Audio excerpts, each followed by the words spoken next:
Oi pessoal, tudo bem? Eu me chamo Lucas, dando sequência aos nossos conteúdos sobre marketing jurídico, e resolvi fazer hoje um vídeo para vocês sobre o conceito de persona. Uma estratégia de marketing de conteúdo, tão importante quanto o próprio conteúdo, é para quem você está o direcionando, de forma que o conceito de persona é um conceito extremamente importante para a gente. Tá, mas eu não montei um roteiro pronto. O que é que eu vou fazer nesse vídeo? Eu separei as principais dúvidas que vocês mandaram no nosso perfil do Instagram e na medida que eu for respondendo elas, nós vamos construindo uma ideia geral sobre o conceito de persona, ok? Vamos lá?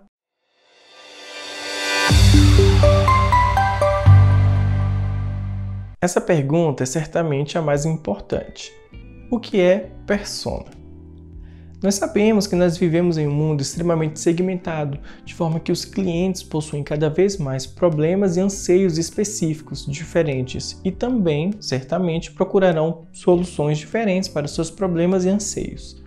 Quando hoje você produz de forma indistinta para todo mundo, significa que você não está atingindo ninguém, e o conceito de persona serve exatamente para isso, para te guiar na produção de conteúdo e definição da sua estratégia de marketing. Quando você tem uma persona, você tem um perfil traçado de forma que vai esclarecer muito do caminho que você vai percorrer para alcançar a sua finalidade em termos de marketing. Tá, eu vou simplificar para você. Persona é uma espécie de personagem semi-fictício que, reunindo as principais características, vai representar uma espécie de cliente ideal para você. Quando você tem uma persona definida, torna muito mais fácil você definir também a sua estratégia de marketing e de produção de conteúdo, porque você vai saber qual linguagem utilizar, qual conteúdo produzir, dentre outras questões. Daí vem a segunda pergunta. Persona e público-alvo são a mesma coisa? Bom, a resposta é não. Público-alvo é tido em um caráter muito mais genérico e amplo, porque ele vai representar uma base grande de clientes e pessoas que você visa atingir com aquele determinado trabalho. Então, uma espécie de público-alvo, por exemplo, seria advogados de Minas Gerais. Agora, a persona, como eu falei anteriormente, ele é um personagem, é um ser individualizado, de forma que poderia muito bem ser alguém que você conhecesse. Quando eu falo em persona, nesse mesmo exemplo, ao invés de advogados de Minas Gerais, pode ser a Mariana, 30 anos, recém-formada, acabou de ingressar no mercado jurídico e está em busca de uma plataforma online de estudos para aprimorar algumas técnicas processuais. Esse seria um exemplo, porque ele é muito mais específico, definido. E isso é importante por quê? Porque quando você tem uma persona para além do público-alvo, você tem maior facilidade na definição de sua estratégia. Você sabe que você precisa atingir a Mariana, de 30 anos, recém-formada, etc. Então, todo o conteúdo e estratégia que você vai utilizar vão ser montados de acordo com o perfil da Mariana. E aí a principal diferença, então, entre persona e público-alvo é exatamente nessa questão da especificidade do personagem da persona. A terceira pergunta selecionada é: como que eu construo a minha persona? Bom, o primeiro passo é você conhecer o perfil do seu cliente. Você deve se voltar para a sua empresa, seu escritório. Por quê? Porque você deve fazer análise de dados, você deve colher esses dados e informações através de pesquisas, entrevistas, formulários, etc.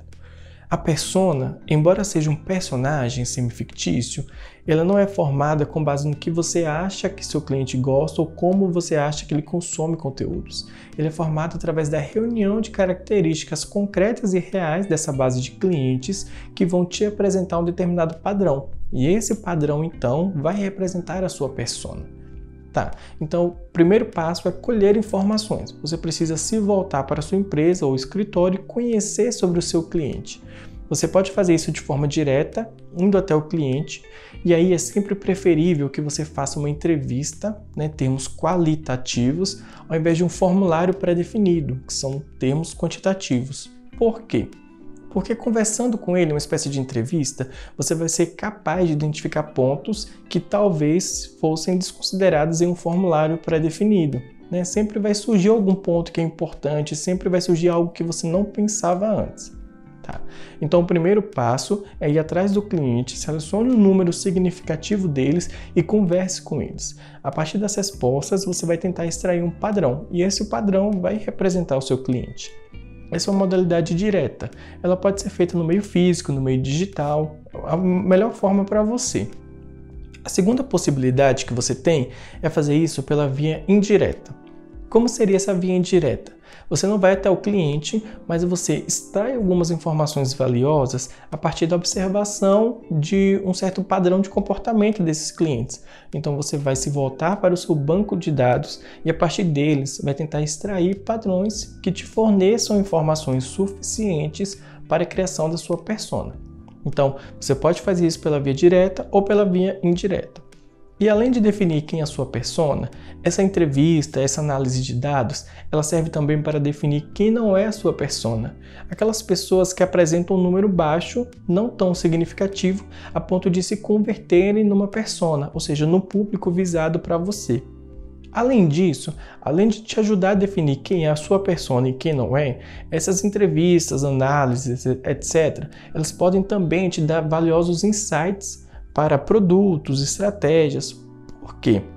Porque quando você conversa com as pessoas, você tem uma forma de colher um feedback importante sobre a sua empresa, sobre o seu escritório, de forma que você extrai delas alguns pontos de aprimoramento, talvez produtos a partir de demandas que elas tragam até você, e de forma que você consiga utilizar essa informação a seu favor. Então essa entrevista ela acaba sendo muito mais útil do que apenas para a construção da sua persona. E depois? Bom, depois de coletar esses dados, você precisa documentá-los e analisá-los. E aí você vai conseguir extrair deles um padrão que te dê a sua persona. A quarta pergunta é: quais dados coletar? A resposta para essa pergunta vai ser aquela velha resposta do direito: depende. Depende com o perfil da tua empresa, do teu escritório ou da sua advocacia. Por quê? Porque o perfil do cliente sempre varia de acordo com a empresa que ele está contratando, de acordo com o escritório que ele está contratando. Não tem como definir esses parâmetros a priori, mas sempre tem alguns requisitos mínimos, básicos, que você precisa perguntar, como escolaridade, localização, sexo, hobbies, rotinas, objetivos profissionais, objetivos pessoais, tudo que seja suficiente para caracterizar aquele personagem, para montar aquela pessoa. Então você precisa ter sempre um formulário pré-definido de alguns pontos centrais, mas não ficar preso a eles, porque tem informações que podem ser valiosas para a construção de uma persona X, mas que talvez não sejam tão relevantes na construção de uma persona Y, ok? Próxima pergunta: quantas respostas eu preciso obter nessa pesquisa? Bom, não tem um número padrão, pré-definido de respostas que você precisa obter, mas você precisa ter em mente de que você deve encontrar, através dessas respostas, um determinado padrão, um padrão que te gere a sua persona. Então, quando você analisar os dados e verificar que já obteve ali um determinado padrão, então para você vai ser suficiente. Eu posso ter mais de uma persona? Embora não seja aconselhável, é possível você ter mais de uma persona, claro. Agora, você deve ter em mente que quando você tem uma persona, você vai definir toda a sua estratégia de marketing para aquela persona. Isso vai envolver custos, planejamentos, tempo, etc. Então, quando você tem mais de uma persona, o procedimento, o processo, ele se torna muito mais complexo e trabalhoso. Você deve ter uma estrutura muito grande para você conseguir trabalhar simultaneamente com diversas personas. Então, o ideal é sempre você começar com uma persona e a partir dela ir expandindo. A persona é definitiva? Não. A persona, o conceito de persona, muda de acordo também com a alteração da visão do seu trabalho, da sua empresa. Nem sempre a visão da empresa permanece a mesma. Às vezes o produto sofre alguma alteração, o serviço perde uma característica essencial e adiciona-se outra. E com isso, naturalmente, a persona também vai se modificando. Porque a persona é uma espécie de cliente ideal daquele negócio. Se o negócio não é mais o mesmo, consequentemente, o cliente ideal dele também não será. Então é importante que de tempos em tempos você faça uma nova pesquisa, colete novos dados para manter sempre o conceito de persona da sua empresa ou do seu escritório atualizado. Ok, nós vimos o conceito de persona, sua relação com o público-alvo, como que ela é construída, quais são os seus critérios.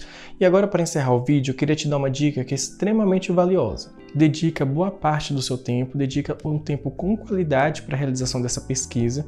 porque além de uma persona bem definida, que é muito importante, você também vai ter insights e ferramentas que vão ser úteis no seu trabalho como um todo, ok?